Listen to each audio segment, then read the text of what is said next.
Right out of the gate, we see a classic tension, the defendant clearly struggling with accepting help. Courtroom watchers, keep an eye on body language here, it can reveal as much as testimony. And also for community supervision, according to your plea bargain agreement, punishment is to be assessed at a cap of 6 years in the prison. There's a $2,000 fine. This is the run concurrent with 2024 CR 2272. State will take in consideration 2025 CR 008992. Have both parties had a chance to review the TAP evaluation and PSI? Yes, sir. Yes, Your Honor. Any objections from either party? No, stay here. Just a few corrections, Your Honor.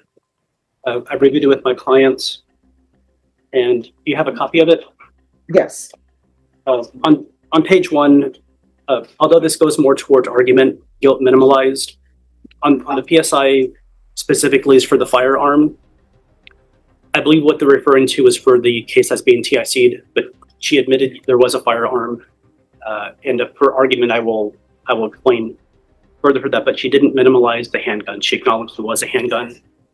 On page 2, everything's correct on page 2, but on page 3, under other cases outside Bexar County, Kendall County, Texas, she said that there was no state jail prison trip on Kendall County. Okay. It was only one state jail trip on page 2, one TDC trip on page 2, and she didn't have a third trip to prison.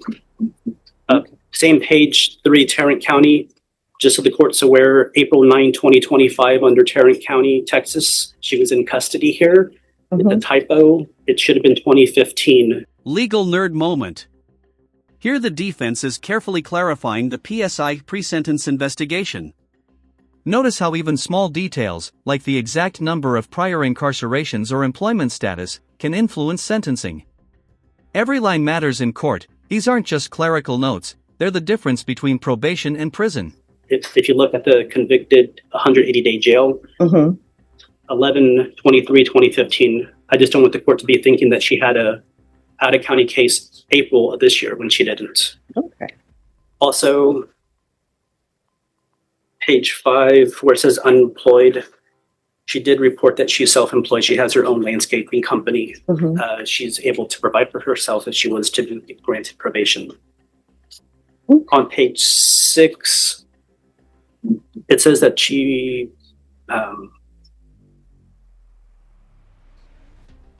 although to the left it says none for DWI education, to the right it says yes, which could be for AANA. She has done AA. She just wants the court to be aware that she's never had a DWI. She's never had to take DWI education class. And page 9, although this is not really a correction, it's just so I can point out, they wanted proof of full-time employment under other within 30 days and provide proof of education within 30 days. She's saying that she received 2 GEDs, one in Arizona, one in Texas. In 2001 and 2017, she did have a GED. The 2017 was in Bexar County Jail. Aside from that, there's no other corrections, Your Honor. All right. State, you're opposed to the application? Yes, Judge. Yeah, again, I don't have any evidence. Just argument. Okay. All right. Anything your client wishes to say? Yes, Your Honor. I would like to call her, but if I can do some argument first. We were here previously. Okay. I think it's best that I take testimony and then I'll allow both parties to do argument. Can I call Audrey Bash? Yes. Could you raise your right hand? Do you solemnly swear or affirm the testimony you give will be the truth and nothing but the truth, so help you God? All right. You can lower your hand. Ms. Bash, you're currently on probation supervised from this court. Yes? Yes. All right. You need to speak up so the court reporter can hear. And you're asking this judge to grant you reinstatement and probation on this new offense? Absolutely. Yes. Yes. Yes. You're willing Okay, to so here's the thing. I can barely hear you. You're a distance away from the court reporter. I know the court reporter is struggling. You need to speak up. Yes, ma'am. Yes. you're willing to do anything this judge imposes of you for probation? Absolutely. And Then, I'm sorry. Then why haven't you been doing it? Like people always say, I'll do whatever you want me to do on probation. You're already on probation. In your statement on page 7, it states, when asked why she felt she should be granted probation, the defendant stated, it's hard to be in jail. I don't want to be here or in prison. If you don't want to be in jail and if you don't want to be in prison, then why do you keep doing this? I was doing my classes. I was told to do the IOP classes here. I did 18 out of the 20. The day I came to jail would have been my 19th. But we're here for a new case. That means that you picked up a new offense. Yes, ma'am. So why? Why do you keep doing this? It seems like you want to go to prison. I do not, ma'am. Then I know to be better, I have to do better. And since I've been in here, I've done every class that they could give me. I'm trying to do better. I here's do the thing, understand people that. always do better when they're in jail. Normally, I will have people, they come before me, and when they're in the free world, they don't do what needs to be done. When they're in the jail, it finally hits me, oh, I'm in jail. And then they start taking every class they have at the jail, as evidenced by the fact that your counselor is saying, I've done my GED twice, when you only need to do it once. But people always become focused when they're in jail because they don't want to go to prison or they don't want to be in jail. So my question for you, why would this be any different than before? Your Honor, I'm old. This is the dramatic heart of the testimony. She's trying to convince the court she's committed to change, but here's the twist: judges are skeptical when someone's already on probation. Audience, ask yourself, if someone says, I'll do better while repeating offenses, would you believe them? And I know that I just don't want to do this anymore. What happened was I let fear control me and make a bad decision, and that was wrong. I was being threatened. So how old are you? 42. So you've had this MTR since last year. No, ma'am. Well, you were placed on probation In on 2024. September.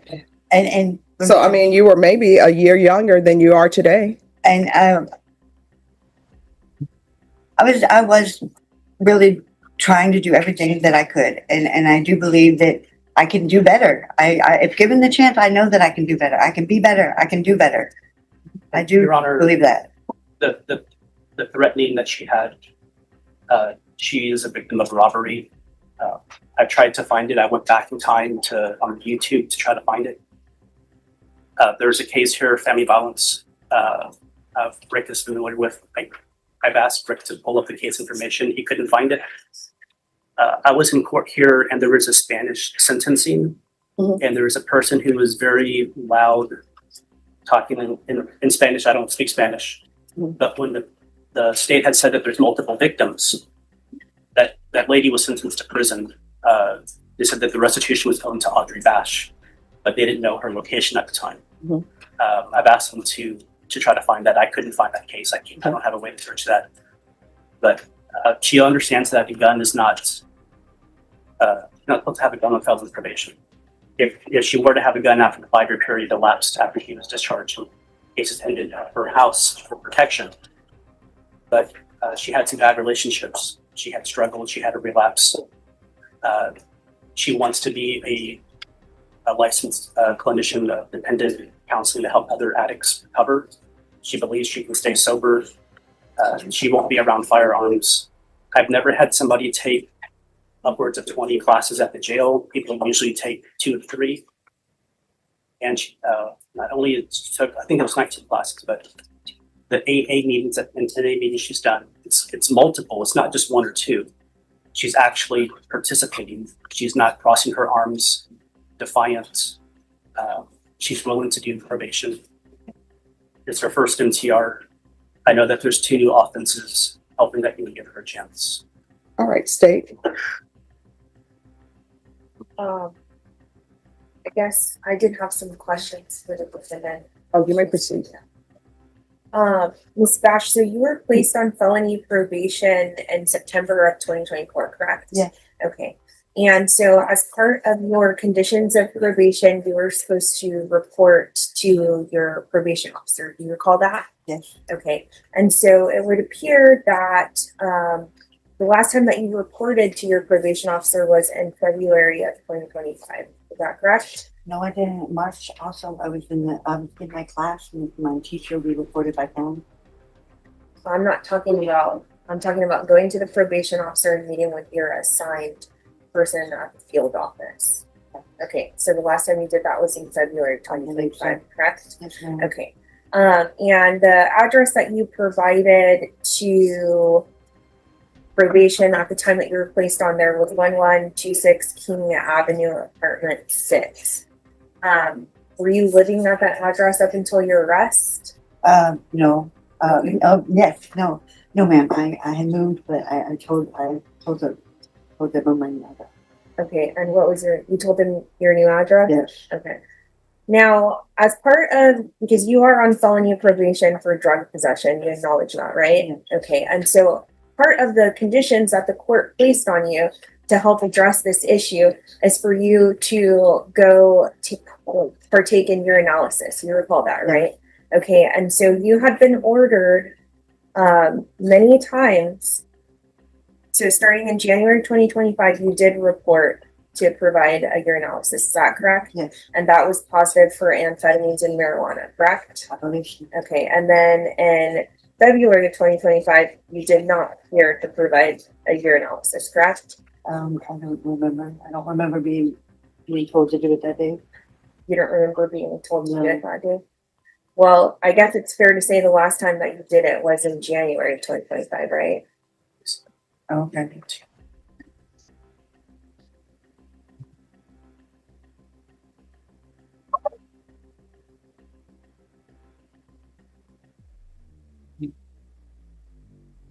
So the last time that you provided urinalysis was in January of 2025? Yes, ma'am. Okay.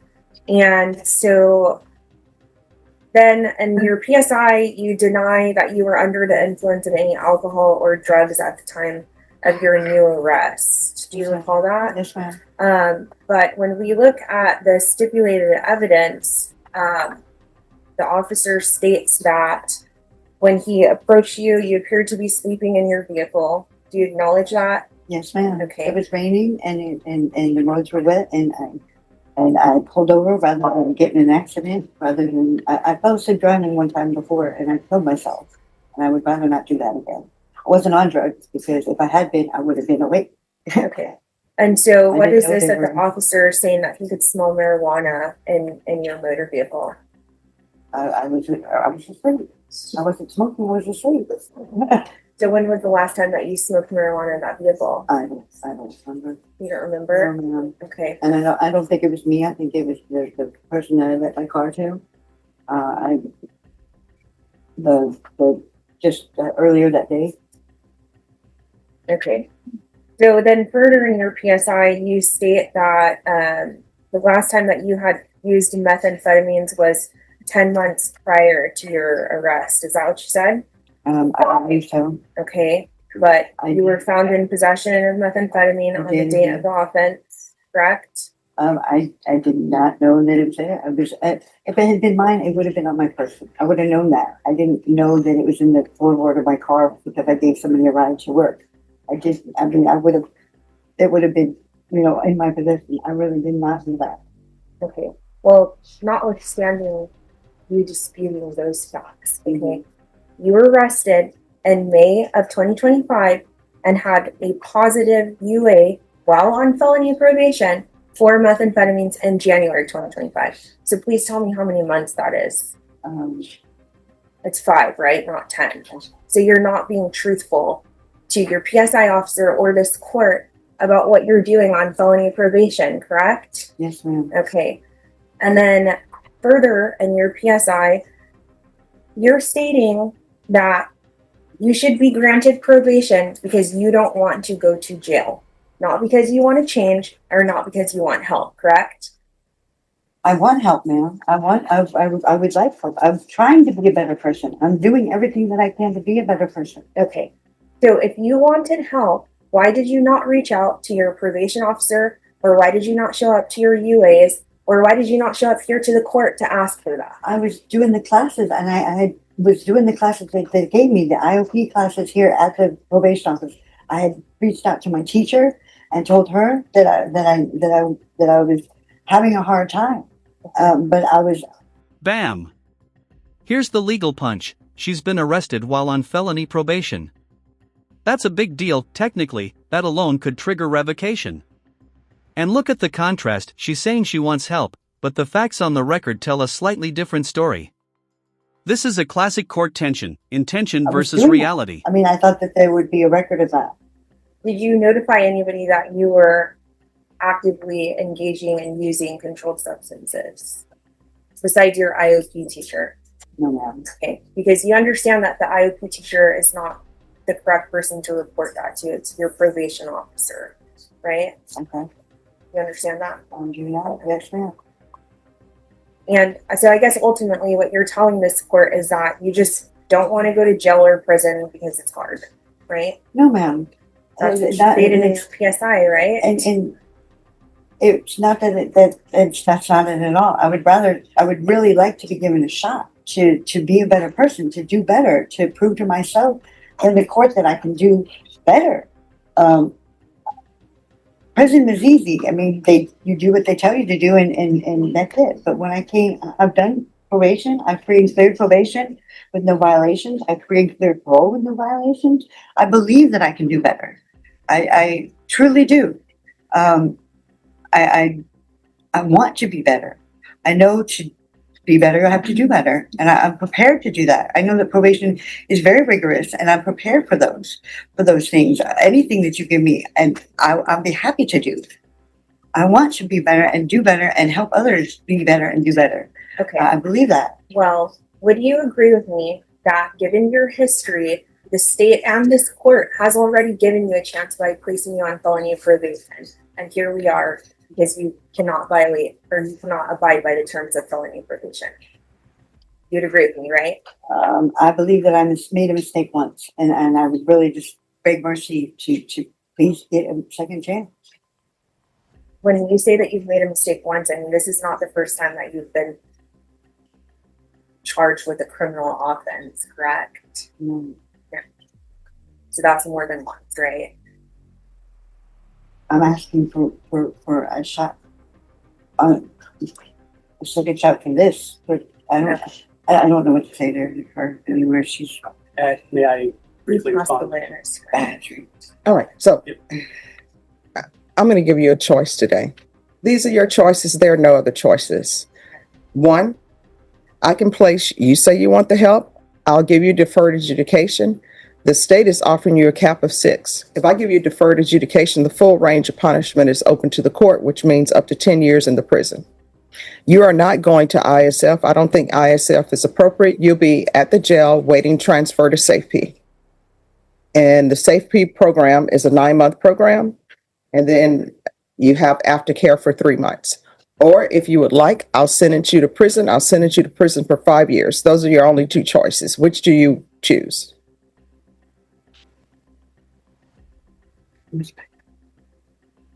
And see, this tells me right now, she really doesn't want the help, that she's trying to figure out back time. But you can discuss it with her. No, those are my only 2 those are your only 2 choices. There are no other choices. You can either do 5 years in the prison, or either you are going to do 10 years deferred adjudication. Those are your 2 choices. No other choices for you.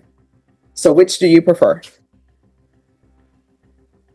I'm sorry.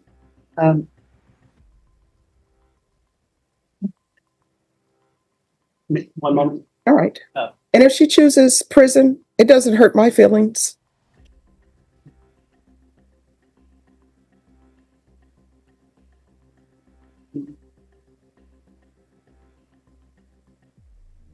Here comes the ultimate choice moment. The judge lays out her options clearly: deferred adjudication or 5 years in prison.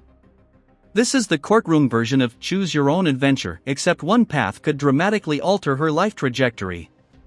Let's pause and consider, if you were in her shoes, which would you pick?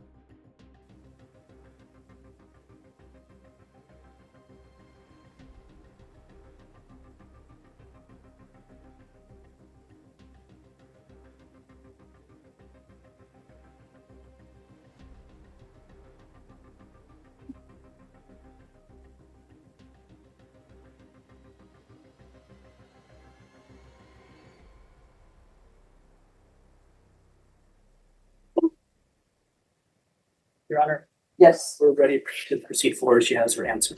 Right. So which does she prefer? 5 years TDC, and we would ask that that would run concurrent with her MTR. We would ask if you would reform the judgment of the 10 to 5. Oh, just 1 second. We haven't done that case yet. All right. So in cause number 2025 CR 008991, the court will sentence you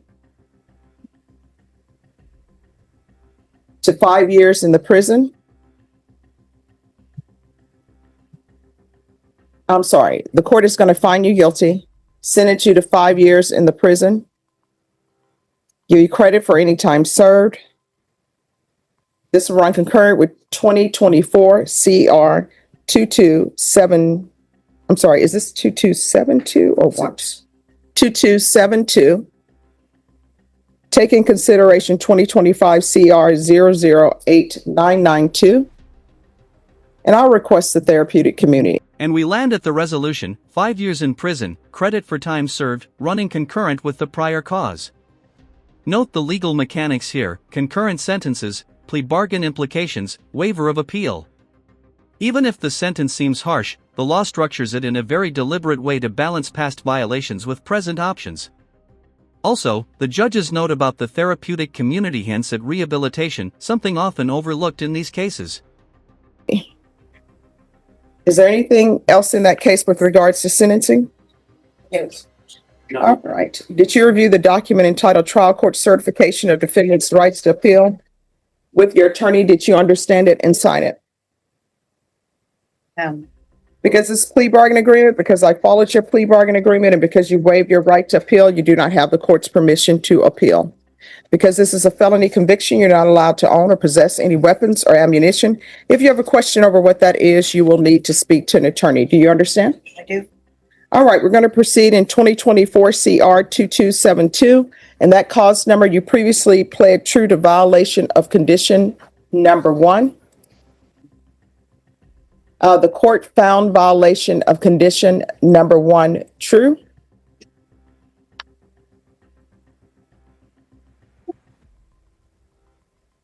And your range of punishment on that case, the court could sentence you anywhere up to 10 years in the prison.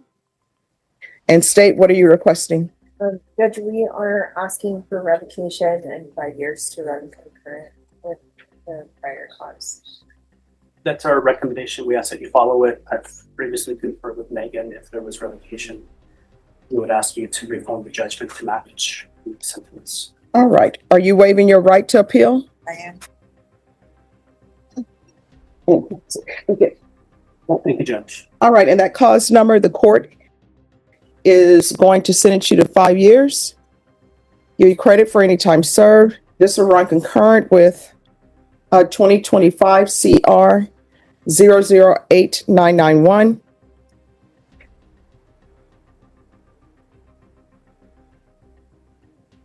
And the court will request the therapeutic community. State, you may be excused. Thank you. Did you review the document certification of defendant's rights to appeal with your attorney? Did you understand it and sign it? I did. Because it's a plea bargain agreement, because I followed your plea bargain agreement, and because you waived your right to appeal, you do not have the court's permission to appeal. Because this is a felony conviction, you're not allowed to own or possess any weapons or ammunition. If you have a question over what that is, you'll need to speak with an attorney. Do you understand? I do. All right, good luck to you. Thank you. You're welcome. Oh, and counsel, let me give this to you and your client before you leave. And then you have someone who's on Zoom. Yes.